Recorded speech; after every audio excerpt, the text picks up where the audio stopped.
Go. Hey everybody, welcome to Nerd Wars. We're here. We taped live Thursday. I'm pre-taping these so I could have content for the rest of the week. If you guys didn't catch us, we were doing it over on my new channel, Movie World. Go subscribe. I'll link it at the end.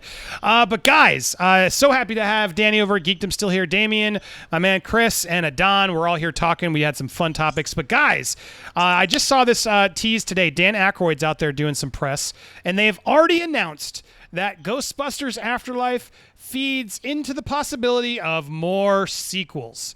We have two cool quotes here. I'm going to read them really quick. Dan Aykroyd's thoughts. Let me just zoom this in for so I can read it. They talked about doing the film without Harold Ramis. To have that formation without that man standing right there on the line with us was a pretty serious adjustment. He will be very well represented in the new film. I can tell you that. He's very honorably represented, which is cool because clearly it's his daughter. We still have to understand how or why. So I like that. That's a good way to respect him and figure out how to do this. And they brought in Ivan Reitman's son. It's in the family. I believe they're handling this seriously. But I do love this. It's to not have that man standing there with us on the line. That to me implies we're going to get the old Ghostbusters standing in a line, guys, which I'm like, yes, please.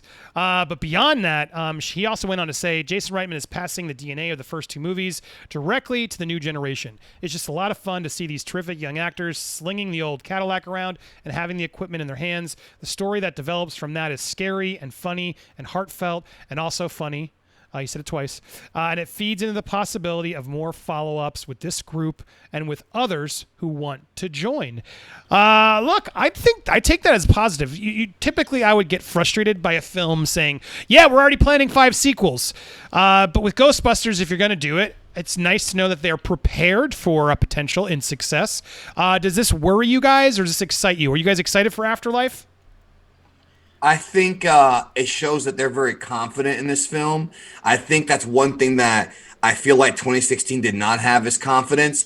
And I think that with Aykroyd involved and being sort of pro this film, I think a lot of the old fans are going to give it a shot. I think this movie is kind of like an apology for 2016 saying, no, this is the real Ghostbusters 3. And I think it'll kind of maybe hopefully have that sort of Creed vibe where they pay tribute to the older Rocky films, but tell a new story, but still have the old cast around us sort of passing the torch, what the sequel trilogy should have done. And so I feel like it just shows they're confident. I don't think they're actually saying we're going to make multiple sequels, but it's like what you and I said in our video about Sonic. If it makes money, they'll do it. And I think that they feel like it will make money. I think it's all going to be about promotion. The first trailer made it seem like it was more of a suspense thrill than a comedy, but we'll see. I mean, it's hard to capture the spirit of that original film because you have 4 very charismatic actors, actually about 6 if you count Sigourney Weaver and Rick Moranis. Annie thank Potts. You. Yes. Yeah, Annie Potts. Yeah, 7 or 8 actually. And don't forget the guy from the EPA. They're all very charismatic actors. Walter Peck. Yeah, William Atherton. Right. So I feel like with this movie, it'll be tough to capture that. But we haven't seen much of the movie yet. So it just tells me that they're very confident in how it'll do. And I'm definitely going to go see it because I'm a Ghostbusters huge fan of those films. I even like part 2, which I grew up loving that film. And then when I got on the internet, because the internet, everybody hates everything. Ruins everything, yeah. Yeah. I love Ghostbusters 2. Some people hate it. I love it. It's not as good as the first one, but I still love it. So yeah. Your love keeps lifting me higher. As a kid, man, I love that song. I mean, that's where you get the river of slime and everything. You can't. Yeah. No, it was fun. I love it. Any other thoughts on this?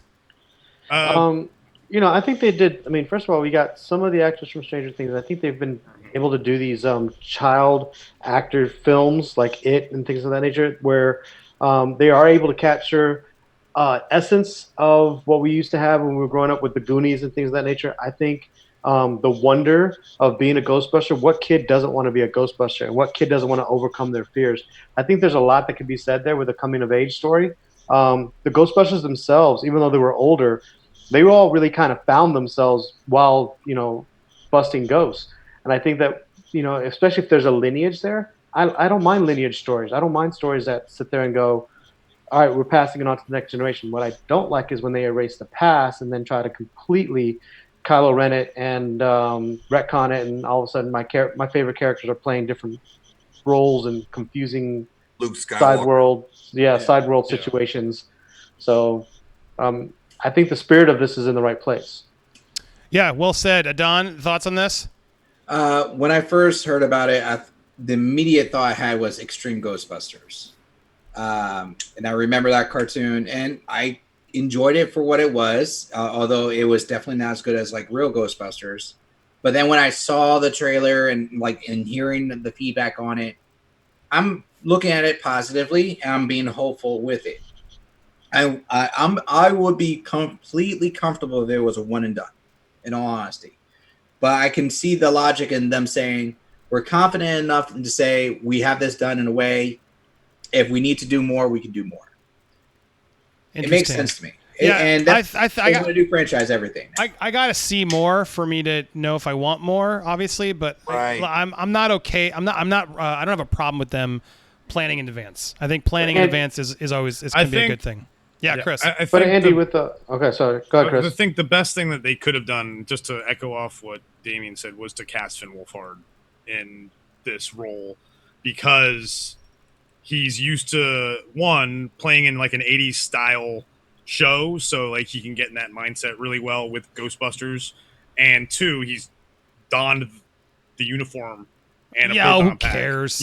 But you get in that mentality. No, that's not the same thing. I think it is. I think he just copied it. Movie, and I think it's going to be good there are going to be sequels. I liked him better in It. It showed it to me more.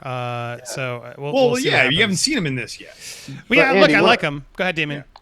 Well, what I want to ask is that, I mean, when you have a film franchise, and let's face it, Ghostbusters is a franchise. It's had cartoons, it's had several movies and stuff like that. I mean, you almost can't think of doing a film as a one and done. I mean, really, if you took any franchise, any film, could you honestly sit there and say, I'm going to write this and I'm going to create this without the intention of at least having like some? I still want the film to be contained. I don't want it to be like, unfortunately, what they did to poor Alita, which they haven't brought me a sequel, where they just left it so open. You're like, well, this it feels complete, but it doesn't feel complete. I still want it to be a complete story where it ends. I don't mind an after credits, scene or something like that, like Nick Fury, that might hint towards something else. But this story is complete. But with a franchise, I don't think they could do that anymore. I don't think they can make a film and not think about what the next one's going to be. Yeah, no, well said. And I just got a note. Thank you, Julie, J. Will. Thank you for that donation. Once we finish this topic, I'll get your cover and J. Will. But thank you. You also told me that Michelangelo was the sexiest turtle. I agree. I see your donations. I'll get to you in a minute. But thank you for that support that you sent in. Yeah, look, I think it's good you prep. I still stand by that. I'm sad we don't get to see this movie anytime soon. I was really looking forward to it. We'll see what happens. We still got a lot of time left. But here's an interesting sub story that I thought I would just throw in there. This article made me laugh. The headline, Why Ghostbusters Ernie Hudson Wasn't in Black Panther, Despite Wanting to Be. This is literally an article from literally an article from Cinema Blender. Why wasn't Ernie Hudson in? So now we're literally going to, what other iconic black actors? Why weren't they in Black Panther? Why was Eddie Murphy not in Black Panther? Come on, exactly. Why was it? Yeah, exactly. Spike Lee didn't have a cameo? This is ridiculous. With the Coming to America character. Thank you for that, David. This is like insane though, how he's just like, this is an article now. Apparently though, he's trying to get himself out there. Ernie Hudson's like, president of Marvel? I kept sending him texts and it's like, hey, I'm here. I'm available. And I'm not very good at begging. You know what I mean? I don't know how to do that well. I've been a fan of the Marvel and DC movies. I love that stuff. I grew up with a lot of it, but it hasn't been for my lack of desire to be part of it. Poor Ernie Hudson. And then he talks about, but apparently the role wasn't, he was almost, didn't end up the movie. Like it seems like he was rumored to be in talks, but apparently the feeling was the role wasn't big enough. First it was the dad in Black Panther, so I kind of hinted at it. I went a little beyond hinting. The fans started to pick it up, so I was called and I said, well, there's a part of the dad. He said, well, that part is too small for you. Oh, sorry. So it's someone he actually is. So then something else will come in. So all right, so he did confirm it. All right, finally, this story I thought was just stupid because like, why are they bringing this up? But I guess he was in talks for the dad, then therefore ignore me. So he was in Civil War. He was almost considered to do the part. I don't believe this. This is a confusing article. It's misleading too. But yeah, Ernie Hudson, I do. Ernie Hudson was great in The Hand That Rocks the Cradle. Do you remember that one, guys? Mm-hmm. I got to do that film here on Movie World. He's a good actor. He's a Fantastic very- guy. I got to meet the guy. Nicest guy. We did an interview with him with Casper Van Dien on our Cult Classic show back in the day. So look, he should be in there. A lot of people should be in there, but I hope we don't keep getting articles of why every black actor's not in there. Regarding though Ghostbusters, it's nice that Ernie Hudson's back in there. When he showed up at the end of Answer the Call, the Kristen Wiig one, I thought it was so weird he wasn't just, Winston. There was no reason they couldn't have made him Winston, like passing it off to his niece Patty. So the whole thing was just so silly that they didn't cross the streams. So I'm glad to see that this time they will officially do it. So I'm on board. I'm excited. I'm glad. I really like the tease of when we were standing on that line together that Dan Aykroyd slipped. That makes me think, they're gonna get Bill Murray, Dan Aykroyd at least in there, and Ernie Hudson there with the kids like doing it. That could be great, or it could just be more pandering that we're just like, oh man, it's like Anchorman 2 or Dumb and Dumber 2. Sometimes it's not good when they're back. But we shall see. Thanks for watching here on YouTube. Live streamers, stay here. We'll be still streaming, but clipping this for my videos this week. Thanks so much for watching. Come check out Movie World and Popcorn Planet. You can subscribe to them both, or you can check out the previous Nerd War topics over on one of these sides. Thanks for watching, everybody. See you later.